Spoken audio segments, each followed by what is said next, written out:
जब मैं विधवा हो गई तो मेरी ननद ने मेरी शादी अपने पति से करवा दी और वह मेरा सौतेला बन गया और दिन रात मेरी सेवा करने लगा। हर रात वह मुझे आमलेट के साथ देसी पराठा खिलाता और कहता, जल्दी से हमारे खानदान के वारिस को जन्म दे।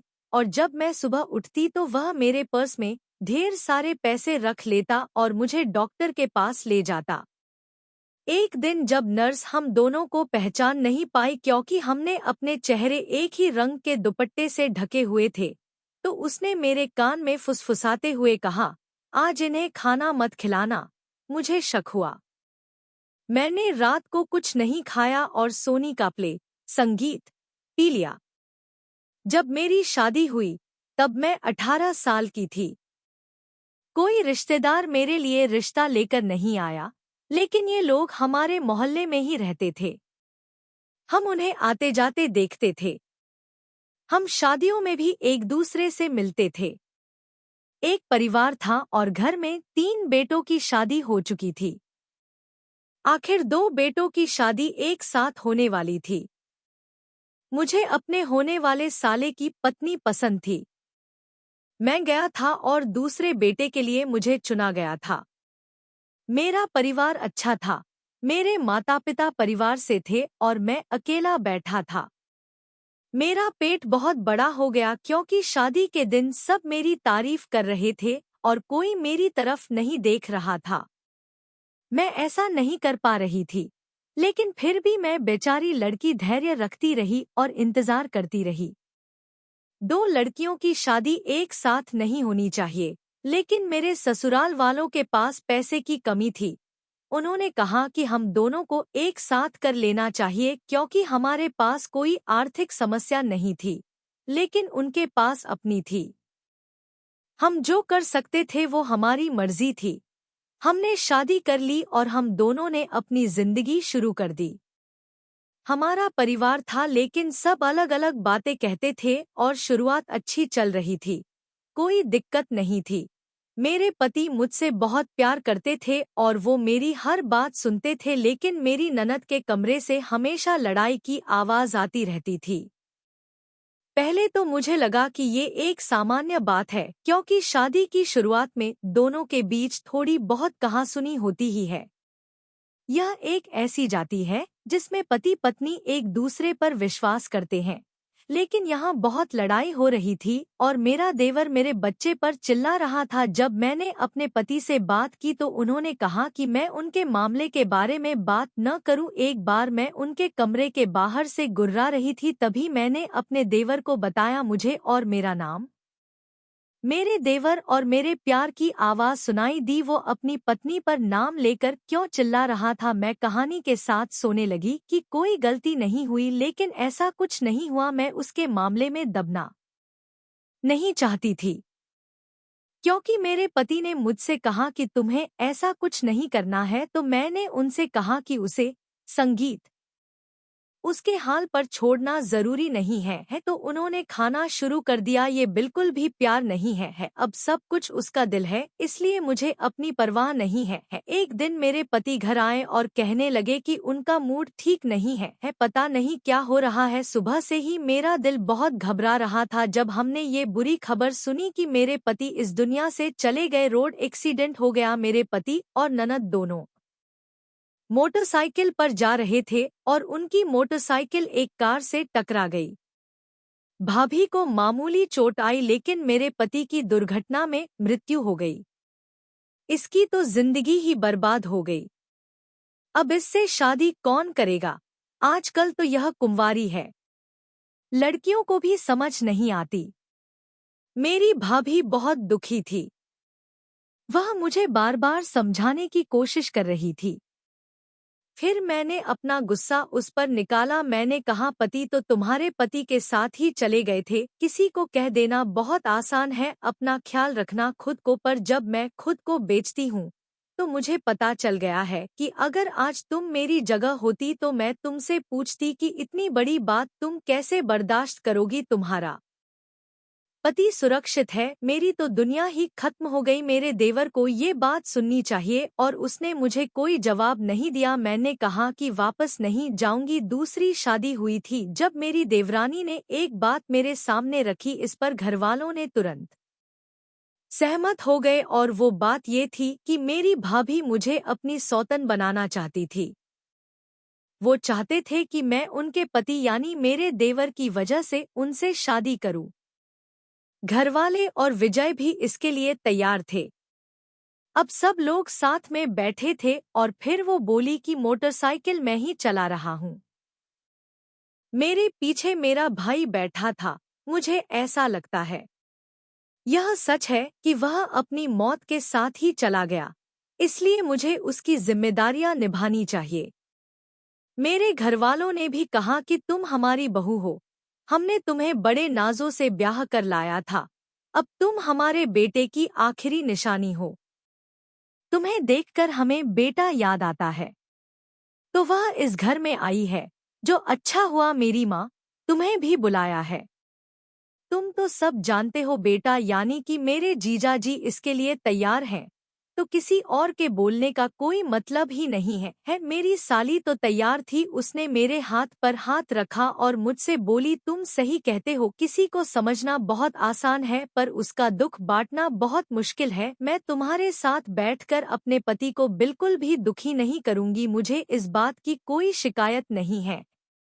मुझे बहुत अजीब लग रहा था, बहुत अजीब। मैं ये नहीं करना चाहता था। मेरे ससुराल वालों ने, माँ ने, आप सबने मुझे समझाया कि ये सबसे अच्छा फैसला है और सब मेरे जीजा की तारीफ करने लगे कि उन्होंने बहुत अच्छा काम किया है। मैंने फैसला कर लिया है कि अपने भाई की विधवा से शादी करने से अच्छा और क्या हो सकता है। लोग तारीफ करने लगे कि भगवान सबको ऐसी पत्नी देता है जो अपने पति को सही राह दिखाती है। संगीत। मैंने पहले कोई जीत हासिल नहीं की थी।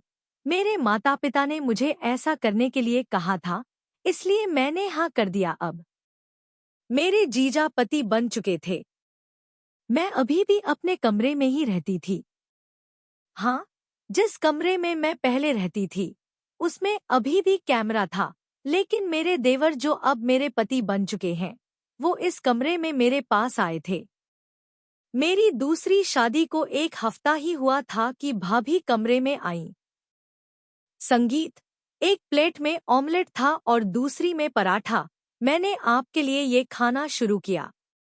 मैं ये लेकर आई हूँ, अपने हाथों से बनाई है और ये देसी घी से बनी है। मैंने कहा, अब आप सब मुझे इस समय क्यों मिला रहे हैं? वैसे भी मेरी आदत थी रात को खाना न खाने की। वो बोली, अब तुम्हें अपना बहुत ख्याल रखना पड़ेगा। अगर तुम ख्याल रखोगे तो तुम्हारी सेहत अच्छी रहेगी। भगवान जल्दी ही तुम्हारे भगवान को ठीक कर देंगे। मैंने कहा, तुम्हें मेरे बच्चों में इतनी दिलचस्पी क्यों है? तुम अपने बच्चे को खिलाने के लिए सब कुछ क्यों नहीं करती?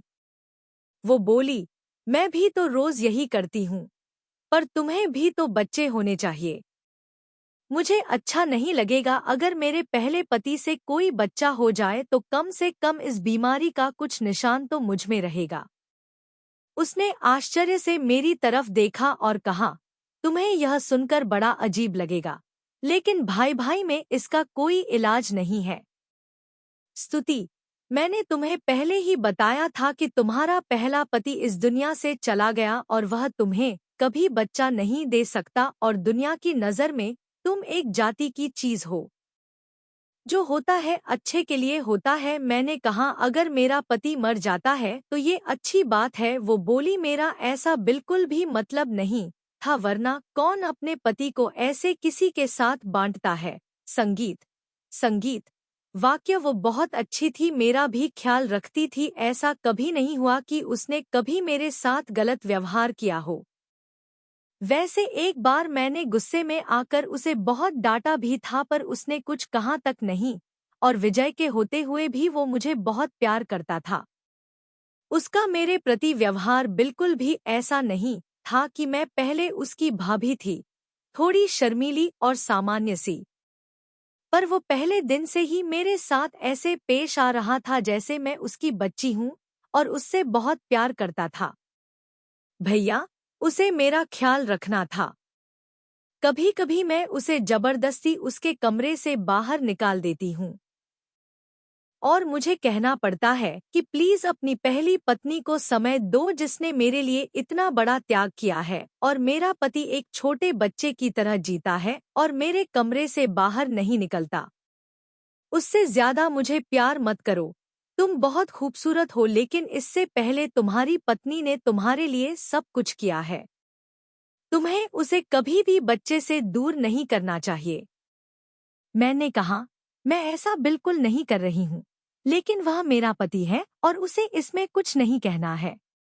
अगर तुम उसे अंदर नहीं डाल सकते तो उसे देखने के बाद कमरे से बाहर भी नहीं निकाल सकते। तुमने मेरा बहुत साथ दिया था। मैंने उसे पूरी बात बता दी थी कि असल में मैं मर्दों के साथ कुछ नहीं कर सकती। तो तुम्हें पता है कि तुम खुद मेरे कमरे से बाहर नहीं जाना चाहती हो। तो रीमा ने कहा, नहीं, यह कोई बड़ी बात नहीं है।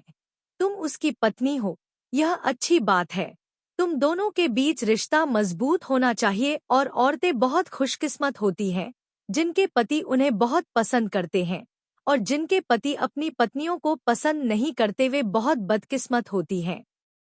वह एक अच्छी इंसान थी और मुझसे बहुत प्यार करती थी। वह मुझे हर रात अच्छी अच्छी चीजें देती थी ताकि मैं जांच करवा सकूं।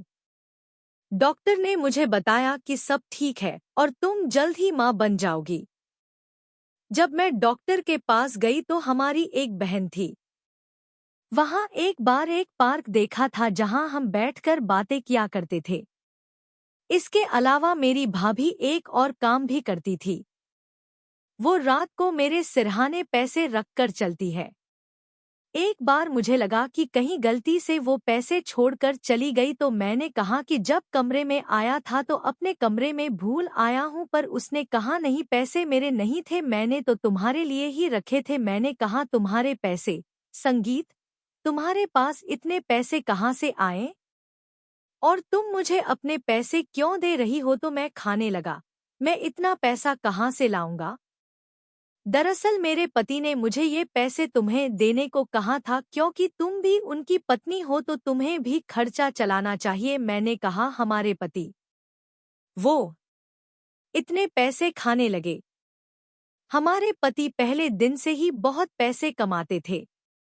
कभी कभी तो मुझे लगता था कि आखिरी पैसे पड़े हैं और फिर से और मिल जाएंगे। मेरी किस्मत चमक गई थी। अब तुम भी उनकी पत्नी हो। इसलिए मैंने कहा, ठीक है, अच्छी बात है। इसका मतलब है कि यह मेरे पति का है, यानी पैसा।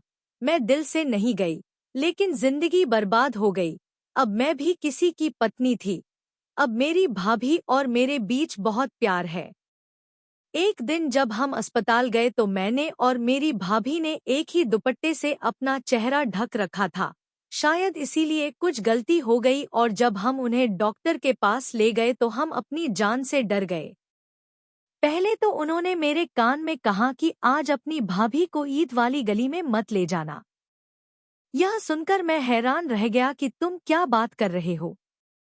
मैंने अपनी भाभी की तरफ देखा और सोचा कि उन्हें मुझे सोने देना चाहिए, क्योंकि वह हर रात मेरे लिए पराठा बनाती हैं और अमृत बनाकर लाती है और साथ में एक गिलास दूध भी लाती है। क्या वो मुझे नींद दे रहा था? पर मुझे नींद की गोली खिलाकर वो क्या करना चाहता था? मेरे साथ क्या कर रहा था? अचानक मेरे दिल में हजारों सवाल उठे। मैं जाग गई और मुझे लगा कि उसने गलती की है, पर कोई गलती नहीं थी क्योंकि उसने देवरानी का नाम लिया था। और फिर शक्ति, जो मेरी ननद है, वो मेरे साथ इतनी अच्छी कैसे हो सकती है, क्योंकि उसने अपने पति की शादी मुझसे करवा दी। और अब ये भी वो कहती थी इस पति का बच्चा पैदा कर देना। मुझे समझ नहीं आ रहा था क्या करूं। वो मेरे सामने आई। मैंने कहा, दूर मत जाना मुझसे। आज मैं तुझे बता दूंगा, मैं तुझसे बहुत प्यार करता हूँ और अपने भाई की मौत के बाद मैं तुझसे शादी करना चाहता हूँ। तुझे चाहता था। मेरा बच्चा तुझे बिल्कुल पसंद नहीं करता था। ना तो बात करने का ढंग था, ना ही उड़ते कपड़े। मैं उसे तुम्हारा उदाहरण देती थी और वो तुमसे बहुत नफरत करती थी। मैं उससे कहती थी कि तुम भाभी की तरह क्यों नहीं बन जाती। मुझे हैरानी है कि वो मुझसे नफरत करती थी तो फिर तुमसे शादी क्यों करवाती। तब मेरे पति ने कहा कि मैं कौन होता हूँ मेरी शादी करवाने वाला। शायद हमारी किस्मत में एक दूसरे का साथ लिखा है। इससे अच्छा तो मेरा भाई ही इस दुनिया से चला जाता। काश उसकी जगह पर चला जाता। मेरा भाई बहुत अच्छा इंसान था। देखो, शायद ये हमारी किस्मत में था। उसके बाद मैंने तुमसे शादी करने का सोचा। मैं तुम्हारा साथ देना चाहता था। मैं तुम्हें अपनी पत्नी बनाना चाहता था। इसीलिए मैंने उससे बात करवाई। मैं ये सबके सामने नहीं करना चाहता था, पर मैंने उससे कहा कि अगर तुमने मेरी शादी की बात घर पर नहीं की तो मैं तुम्हें तलाक दे दूंगा। संगीत। संगीत। जब मेरे पति ने मुझे ये बात बताई तो मैंने भी अपने पति को पूरी कहानी बताई तो पति हैरान हो गए और बोले, मेरे पास कभी तुम्हारे लिए पैसे नहीं थे। वो तुमसे झूठ बोल रही है। हम एक काम कम कर सकते हैं। हम जिस डॉक्टर के पास जाते हैं, हम आपके बारे में जाती रखते हैं। मैं तुरंत डॉक्टर के पास गई, लेकिन उसने अपना आसन बदल लिया और अपना मुंह बंद रखा और उसने मेरे पति को भी नहीं देखा था। फिर हमने इस डॉक्टर से झूठ बोला कि हमने गलत कमी करवा ली है। तब डॉक्टर ने कहा, हाँ बिल्कुल मैं करवा दूंगा। बदले में इतने पैसे चाहिए। उसके बाद हमने डॉक्टर से कहा कि हमने आपको रिकॉर्ड कर लिया है कि आप यहाँ कम गलत कर रहे हैं। उसने भगवान के साथ ट्विटर काटना शुरू कर दिया और इसे खाना शुरू कर दिया। यह बात किसी को मत बताना, अन्यथा मेरा लाइसेंस लाल हो जाएगा। यह दिया गया है। मैं वहां नहीं हूँ, डॉक्टर। फिर मैंने उससे कहा, मुझे उस महिला के बारे में बताओ जो तुम्हारे पास आई है और जिसका नाम रीमा है। उसने कहा कि वह अपनी सौतेली बहन को लेकर आई है। तो मैंने कहा कि यह मैं हूँ और यह मेरा पति है। जब उसका चेहरा दिखाया गया तो उसने तुरंत पहचान लिया और खाना शुरू कर दिया। उसने कहा था कि तुम उसे ऐसी दवा देना कि वो कभी बच्चा पैदा ही न कर पाए और हो सके तो ऐसा कर देना। प्रशंसा। संगीत। वो तुम्हारी जान लेना चाहती थी, इसलिए मैं मरना चाहती थी। तुमसे बदला लेना चाहती थी क्योंकि तुम उसके सामने हमारी तारीफ करते थे। मेरे पति ने सबके सामने ये बात कही और डॉक्टर की बात भी सबको सुना दी। यह बात सबको पता चल गई। डॉक्टर से बात करके हम सीधे घर पहुंचे। भीम मेरे सामने बैठा था और मेरे पति ने कहा, मेरी पत्नी से माफी मांगो और कसम खाओ कि आगे से ऐसा कुछ नहीं करूंगा। तभी मैं उसे माफ करूंगा, वरना आज ही तलाक दे दूंगा। स्तुति। मुझे विजय से तलाक दे दो। तलाक तो नहीं दिया, पर वो हमेशा के लिए चला गया। आज भी जब सोचती हूँ तो हैरान हो जाती हूँ कि लोगों के चेहरे और उनके हावभाव देखकर कभी-कभी पता नहीं चलता कि मैं तुम्हारे साथ क्या कर रही थी। जो लोग बहुत दुखी दिखते हैं वो भी बहुत खतरनाक होते हैं। मेरी ननद के दिल में जहर तब बैठ गया जब मेरे पति ने उसके सामने मेरी तारीफ करना शुरू कर दिया, उसे उधार देना शुरू कर दिया और फिर उससे कहा कि मेरी शादी करवा दो। मेरे पति ने भी गलत किया था। जवाब मेरी जान लेने के बाद आया तो लगा कि इतना सब होने के बाद मैं मां नहीं बन पाऊंगी। पता नहीं कितने दिनों तक मुझे दवाइयां देती रहीं, लेकिन अगर किसी इंसान को इस दुनिया में आना है तो उसे आने से कौन रोक सकता है। भगवान का आशीर्वाद है। मैंने जुड़वा बच्चों को जन्म दिया। भगवान ने हमें एक बेटी और एक बेटा दिया। भगवान के आशीर्वाद से मैं अपनी जिंदगी में बहुत खुश हूँ। मेरी भाभी कहाँ चली गई, अब किसके साथ हैं? मुझे नहीं पता कि उन्होंने दूसरी शादी की या नहीं। मुझे नहीं पता, लेकिन कभी-कभी मुझे लगता है कि मेरे पति ने भी उनके साथ गलत किया है और उन्होंने ही उन्हें इस मुकाम तक पहुंचाया है।